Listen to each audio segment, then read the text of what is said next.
Gemini, hi, welcome to Mystic Queen PH at titingnan natin what's coming to you in the next 30 days from the time na mapanood nyo ang reading na to. This is a timeless reading. Anytime na mapanood nyo ito, as long as makaka-resonate kayo, this reading is for you. And if you're interested in private readings, meron tayong link sa description at sa pinned comment, paka-check nyo na lang information kung paano mag-book for a private reading. And please subscribe to our channel to show your support, like, share this video, at comment na rin kayo kung kayo ay naka-resonate. Okay, let's see Gemini next 30 days. What's up?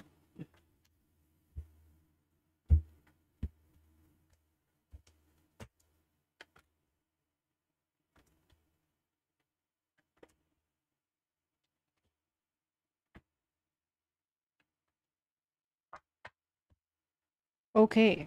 There's a stuck energy dito, no? So, you feel like may limitation, hindi kayo maka-move forward, may mga inhibitions kayo, no? Para may mga bagay na pumipigil sa inyo ngayon na gawin yung mga bagay na gusto nyo. Pwede kasing marami kayong responsibilidad ngayon, maraming kailangan gawin, maraming kailangan i-accomplish, or may pressure sa inyo ngayon na mag-excel, or may maging resulta yung mga pinagpaguran nyo or mga tinatrabaho ninyo. But you know what? You're going to step into your own power. No?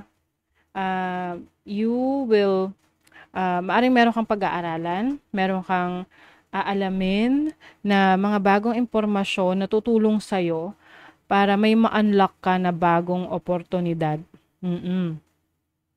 So, sa una, medyo challenging sa'yo kasi parang feeling mo may nagbo-block sa'yo. Kumbaga, pinipigilan yung growth mo, pinipigilan yung mga plano mo.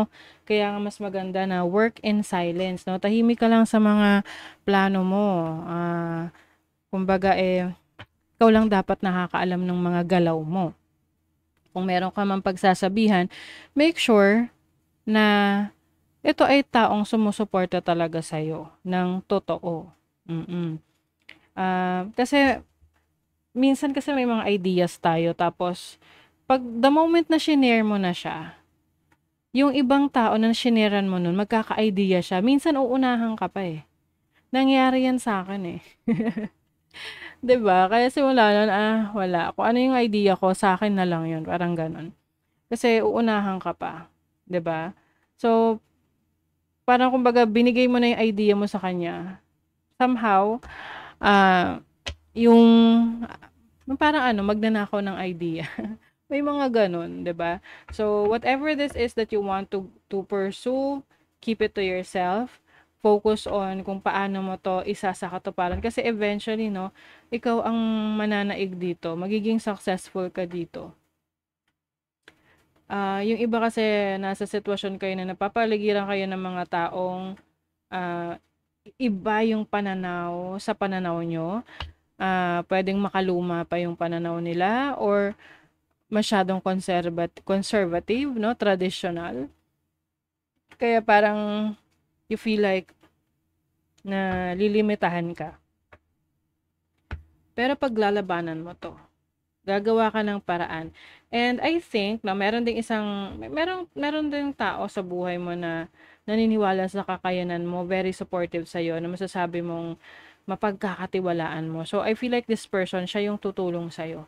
This can be anyone, a friend, a lover, a person, romantic person, family members, na genuinely naniniwala sa kakayanan mo, naniniwala sa visions mo, naniniwala sa mga plano mo. So, yun yung pwede mong pagsabihan ng plans mo. Some of you are going to enter a commitment. Mas maging open ka lang or maging aware ka lang sa papasukin mong responsibilidad kasi mukhang marami to eh. Like, marami kang kailangan gawin. Oo. So, for example, may trabaho ka in-applyan, tapos inofferan ka na, may job offer na. Alamin mo muna, ano ba yung job description? Ano yung position clarification? Ano yung mga responsibilities mo? Kasi mamaya, meron dong mga nakalagay na responsibilidad na hindi mo pala ine-expect or ayaw mo palang gawin kasi baka magkaroon ng conflict. 'Di ba? So, be more careful. Let's see the energy of your money, career, finances. Oh, Ace of Wands, new source of happiness. Some of you are going to try, may itatry kayong creative na project or anything creative sa business or sa inyong trabaho. Maaring yung iba sa inyo, you are into creating mga, ang tawag nito, yung mga skits or yung mga mini movies or yung mga skits sa ano, let's say for example sa TikTok, no? Yung may yung ini-interpret niya yung isang movie or gumagawa siya ng sarili niyang eksena tapos siya rin yung kausap niya, yung mga ganon. Or you may be sharing like pwedeng mag-open ka ng isang channel like a YouTube channel or TikTok na meron kang advice na ibibigay sa ibang tao. Oo, pwede rin 'to mag-generate ng income sa'yo, ha. But yes, this is an exciting career or business na papasukan mo in the next 30 days. So, sa love life naman, OM, okay. Okay, yung iba sa inyo, you are ending a relationship or puwedeng recently 'no, na galing kayo sa isang separation or nagkaroon ng breakup and maaring yun yung isa sa naging distraction niyo, yung parang na medyo naligaw kayo 'no, ng landas kasi nawalan kayo ng focus, na-distract kayo dun sa relationship, dun sa challenge na pinagdaanan lalo na kung nauwi ito sa breakup. Pero alam niyo ba na after nun, kaya yun tinanggal sa inyo 'no, yung relationship na yun, yung person na yun sa buhay ninyo is because merong ipapadala sa inyo na talagang magbibigay sa'yo ng happiness.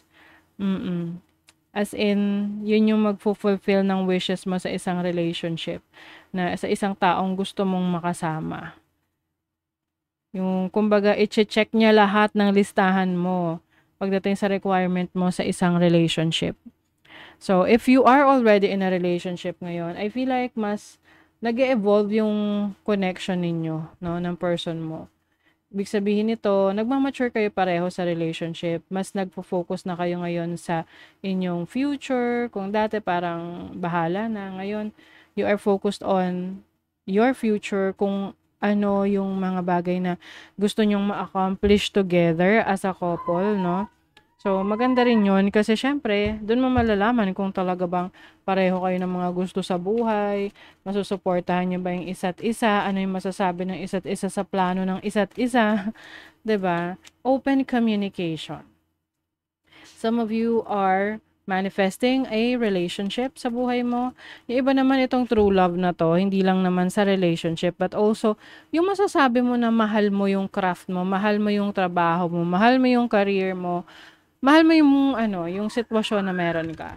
So you are manifesting a passionate or a career or a business na magiging passionate ka. Trust. Yes, you have to trust the process. Trust yourself that you are safe, that you are on the right track, no? Na nasa tamang landas ka. And this is going to bring you peace of mind. This is going to bring you serenity, no? Merong hihingi ng tawad. Isang tao na nasira ang tiwala mo sa kanya. Hingi siya ng tawad sa'yo. Siyempre, nasa sa'yo kung patatawarin mo. Pero, alam nyo kasi, yung pagpapatawad, mas madaling gawin kung gagawin mo yun para sa sarili mo. Hindi para dun sa person na yun. Kumbaga bonus na lang napatawad mo na yung taong yun. But, mas naunang dahilan is yung peace of mind mo. Na wala ka nang hinaharbor na sama ng loob. Okay, security. True security comes from having a reserve of time, space, energy, personal power, and love. Make deposits in all of these accounts and you'll be a wealthy person indeed. Yes, hindi lang naman pera ang simbolo ng kayamanan, no? Ayan, yung freedom sa oras mo. Meron kang energy, merong love sa puso mo, yan yung magbibigay sa'yo ng security. Hindi lang financial security. Okay, let's see what else. Time. Time spent worrying is time spent. O, ayun. Maaring yung mga overthinking ninyo. Ayan. Yan yung iiwasan nyo na, aayusin nyo, tatanggalin nyo. Kasi pag nag-overthink tayo, kumbaga nag-i-invite tayo ng negative energies that might affect the outcome nung ginagawa natin. Okay, nung sitwasyon natin. So, that is your reading, Gemini. Thank you so much. See you again.